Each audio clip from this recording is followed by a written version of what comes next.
Hola, ¿cómo están, gente de YouTube? Sean bienvenidos al Rincón del Terror de Ismay. Obvio, yo soy Ismay, pero bueno, antes que nada, disculpen por dejar de subir vídeos, lo que pasa que estaba ocupado, así que reanudaremos con Leyendas Urbanas de Internet parte 7, solo para que lo sepan solo llegaré hasta la parte 10 y después subiré Leyendas Urbanas de la Ciudad de México. Bueno, dicho eso empecemos de una vez. Yo empezaré primero. La maldición de Carmen Winstead. Cuenta la leyenda que un grupo de amigas, queriendo gastar una broma a una compañera del colegio, la tiraron por el hueco de una alcantarilla. La chica se partió el cuello en la caída. Finalizada la hora del almuerzo escolar, la maestra les comunicó a los alumnos que la junta directiva había planificado un simulacro de incendio en el que todos debían participar. Poco después sonó la alarma y los alumnos salieron para reunirse en el patio. Era un día caluroso, con el cielo despejado y un sol que hacía arder la piel, llenando las frentes de los estudiantes con pequeñas gotas de sudor. La maestra comenzó a leer la lista de nombres. Todos alzaban la mano y decían presente de forma mecánica, consumidos por el aburrimiento. Sin embargo, una chica de un grupo de 5 amigas se fijó en el hecho de que Carmen, una compañera de clase, estaba de pie junto a la alcantarilla, a la que le faltaba la tapa desde hacía semanas, y aún faltaba bastante para que la maestra leyera su nombre. Sus ojos brillaron. Carmen estaba entre las últimas de la larga lista organizada en orden alfabético. ¿Qué pasaría cuando la llamen si caía en la alcantarilla?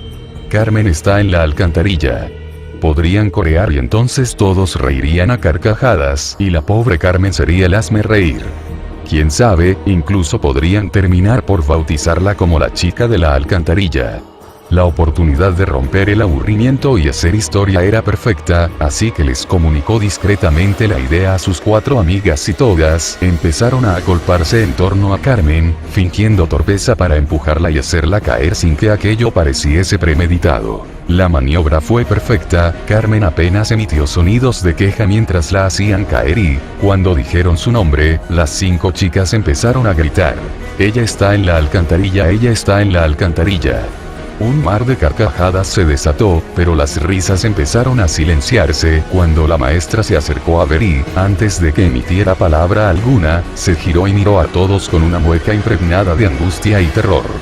La situación no inspiraba risa alguna. Carmen había caído de cabeza en el hueco y al aterrizar su cabeza se había torcido hacia un lado en una posición totalmente imposible, su cara casi sin piel después de haberse raspado contra las paredes de la alcantarilla en la caída y una mueca espantosa como si hubiera tratado de gritar y no hubiese tenido el tiempo suficiente. La sangre se dispersaba en un charco que se mezclaba con el excremento húmedo y maloliente que impregnaba todo su cuerpo. Las 5 chicas se acercaron a ver. Una lágrima asomó tímidamente en la mejilla de la autora de la broma, mientras sus ojos atónitos contemplaban como una gorda cucaracha yacía sobre lo que alguna vez fue el rostro de Carmen, moviendo sus antenas como para ver si todo estaba bien. Pero nada estaba bien, y ella y cada una de sus amigas se sintieron como uno de esos repulsivos insectos, cuando la policía vino y determinó que Carmen tenía el cuello roto y estaba muerta. Según dijeron, al caer Carmen se golpeó con las escaleras metálicas, de tal forma que perdió la cara y después se rompió el cuello al estrellarse contra el cemento. Minutos después se llevaron el cadáver de Carmen, acompañado por una procesión de moscas cuyos zumbidos eran casi el único ruido en medio del fúnebre silencio. Ese día hubo un interrogatorio después de clases. Todos debían ir. En el interrogatorio las 5 chicas dijeron que fue un accidente y que ellas fueron testigos. La policía les creyó y el caso de Carmen Winstead se cerró, pero algo aún más siniestro había comenzado. Meses después, compañeros de clase de la fallecida Carmen empezaron a recibir correos electrónicos que se titulaban "La empujaron" y afirmaban que a Carmen la habían empujado, que su muerte no era un accidente. También, los correos decían que los culpables debían asumir la responsabilidad del crimen, pues de lo contrario habría terribles consecuencias.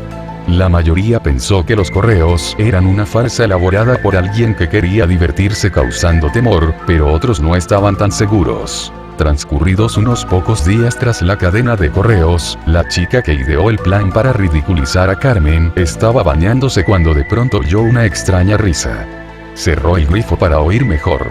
La risa parecía venir del interior de la ducha. ¿Acaso se estaba volviendo loca? Aterrada, se secó rápidamente, se vistió, se despidió de su madre nerviosamente y se fue a dormir más temprano que de costumbre. 5 horas después su madre se despertó al oír un portazo en la puerta de entrada. Su hija no estaba en la habitación, ni en lugar alguno de la casa. Llamó a la policía, pero los agentes poco podían hacer al respecto, ya que no se podía interponer una denuncia en personas desaparecidas hasta que transcurrieran 48 horas. Aún así prometieron a la desconsolada madre patrullar las calles cercanas para buscar a su hija. La búsqueda de familiares y amigos tampoco tuvo éxito y la chica no apareció aquella noche. La mañana siguiente, mientras el conserje del colegio limpiaba las hojas secas del patio, se encontró que la tapa de la alcantarilla, que habían vuelto a colocar después de producirse la trágica muerte de Carmen, había sido levantada y apartada a un lado. Al asomarse descubrió algo realmente escalofriante. Parece que la chica desaparecida la había retirado antes de lanzarse de cabeza por el conducto y se encontraba en el fondo con el cuello roto y la cara destruida, borrada por los golpes que se había dado al caer y golpearse con las escaleras metálicas de las cloacas. Una muerte idéntica a la que sufrió Carmen. El mismo destino les esperaba a las otras 4 culpables de la muerte de Carmen. Tras la muerte de las 2 primeras, un equipo del ayuntamiento soldó la alcantarilla para que nadie más pudiera abrirla. Sin embargo, eso no pareció impedir a la tercera víctima arrancarla del suelo, algo que requería una fuerza sobrehumana. Por supuesto, esa fue la gota que colmó el vaso y se decidió colocar vigilancia las 24 horas del día en ese peligroso punto de encuentro para suicidas. Las 2 víctimas restantes murieron de la misma forma, pero el espíritu de Carmen en esta ocasión las guió hasta alcantarillas cercanas a sus domicilios. La vigilancia podría frustrar sus planes. Una por una cayeron en las alcantarillas, perdiendo el rostro y rompiéndose el cuello.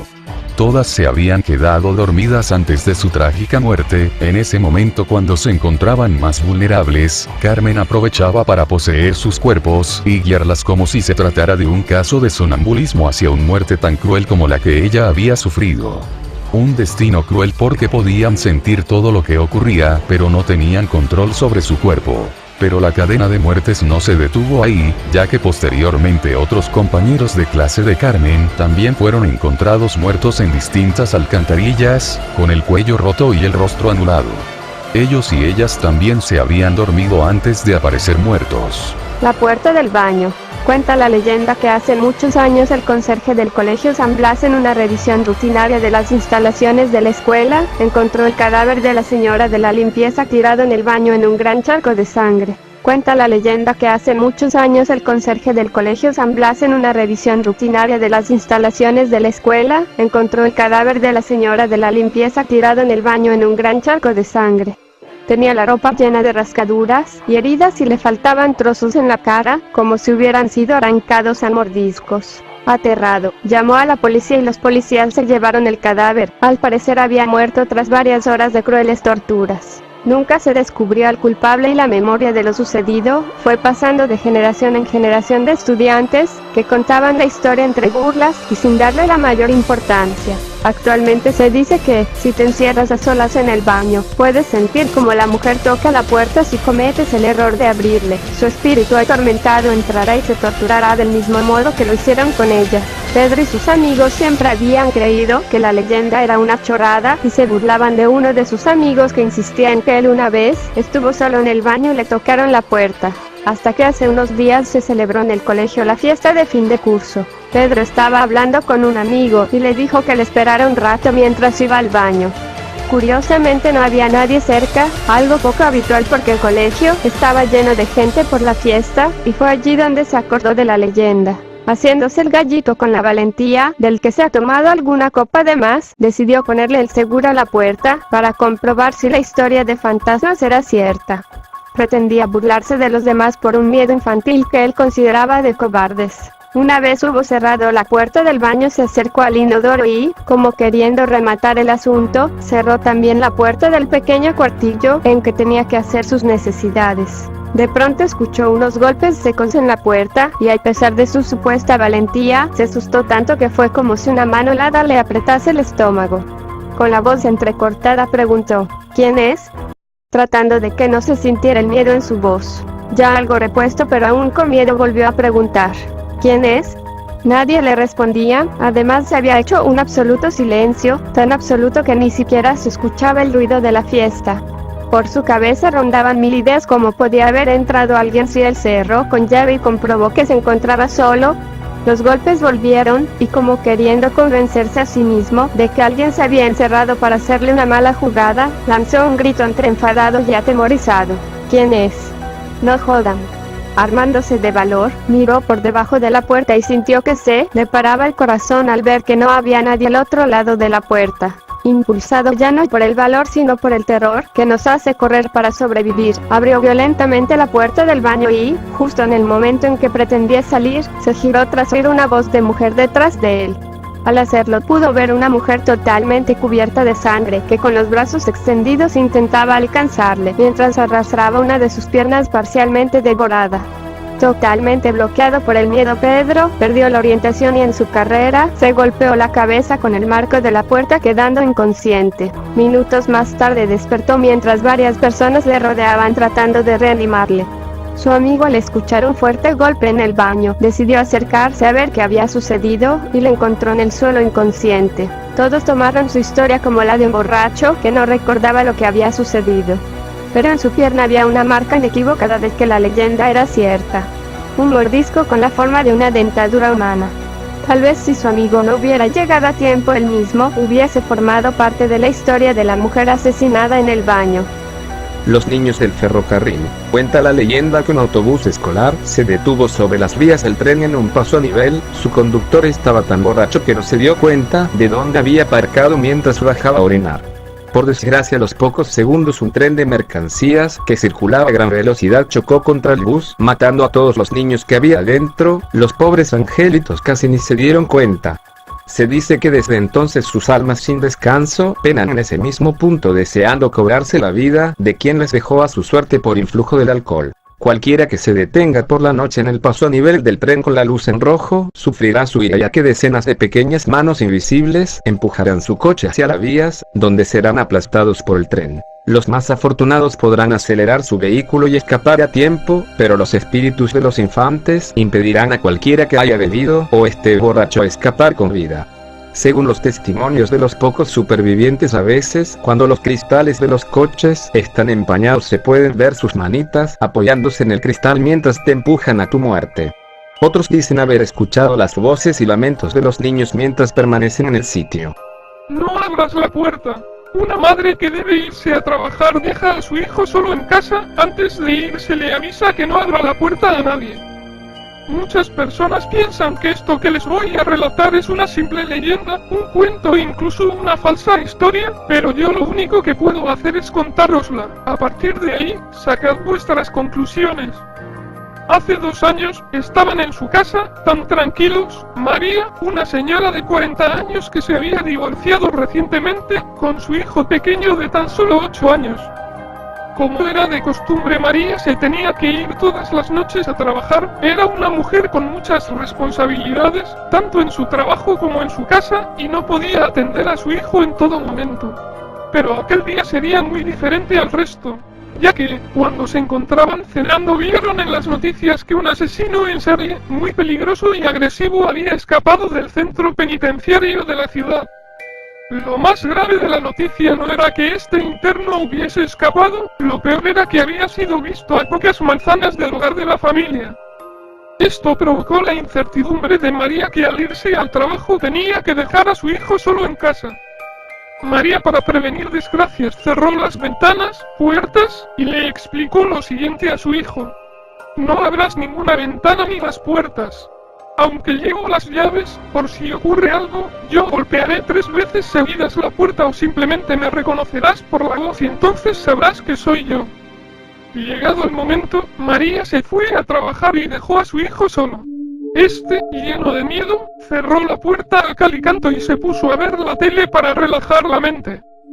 Al cabo de rato, el chico ya estaba dormido cuando de pronto llaman a la puerta.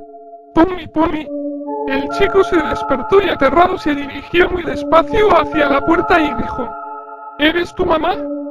La respuesta vino con otra serie de golpes acompañados de un susurro escalofriante que decía: «¡Ábreme la puerta!». El niño atemorizado huyó hacia su habitación, donde se pasó la noche llorando y esperando a que llegase su madre, hasta tal punto que se quedó dormido.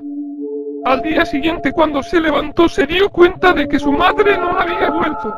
Y aún con miedo se dirigió a la puerta que conducía a la salida de la casa y se encontró a su madre con las piernas cortadas, por lo que no pudo llegar al timbre, la lengua cortada, por lo que no le pudo reconocer la voz, y totalmente ensangrentada.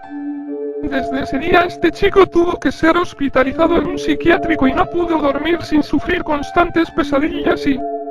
Accidente en un abismo. Un matrimonio con su hijo pequeño viajaban de noche por una peligrosa carretera al filo de los escarpados barrancos que bordeaban una montaña. De improviso una mujer con la ropa ensangrentada se cruzó en la carretera. Un matrimonio con su hijo pequeño viajaban de noche por una carretera prácticamente abandonada que servía de atajo para cruzar la montaña, sus continuas curvas, la estrechez de la calzada y la espesa niebla que cubría todo el trayecto hacía que aventurarse por ese camino al filo del abismo fuera realmente peligroso. De improviso una mujer con la ropa ensangrentada se cruzó en la carretera obligando al padre de familia a frenar en seco. Tras el susto el señor bajó del coche con la intención de ayudar a la mujer, que muy alterada y llorando les explicó que había tenido un accidente y su coche había caído por el barranco. La mujer le rogó que la ayudara ya que su bebé aún se encontraba en el vehículo atrapado entre unos hierros y ella era incapaz de sacarle de allí por sí sola. La caída era de varias decenas de metros, y aunque el coche había destruido parte de la vegetación, mientras rodaba montaña abajo, de no haberle avisado la mujer, muy probablemente nadie hubiese encontrado al bebé nunca, mucho menos con esa niebla que impedía ver a más de 2 metros. El señor, guiado por el llanto del niño, consiguió llegar hasta el lugar del accidente. Al rato subió muy nervioso con el bebé en brazos, y le preguntó a su esposa dónde estaba la mujer. Esta le respondió que se había sentado en una piedra grande que había al lado de la carretera. Su hijo y ella se entretuvieron unos momentos mientras trataban de buscar señal para llamar a los equipos de emergencia, pero cuando miraron ya no estaba. Entonces el hombre se metió rápidamente en el coche con el bebé y le dijo a su mujer e hijo que hicieran lo mismo. Arrancó el coche y se fueron. Su mujer, muy asustada, le preguntó que por qué se iba con el bebé sin buscar antes a la mujer. El marido le dijo que se tranquilizara y que cuando llegaran a la próxima gasolinera le contaría. Cuando llegaron, la mujer le pidió explicaciones al marido. Este le contestó que cuando bajó y encontró el vehículo accidentado vio a la mujer que les había dado el aviso muerta. Estaba muy fría y probablemente el accidente se había producido horas antes de que ellos pasaran por ese punto. El espíritu de la mujer era el que le había pedido ayuda para que salvaran a su hijo. Bueno gente, eso ha sido todo por ahora, pero pronto volveré con más contenido, sin más que decir, hasta la próxima.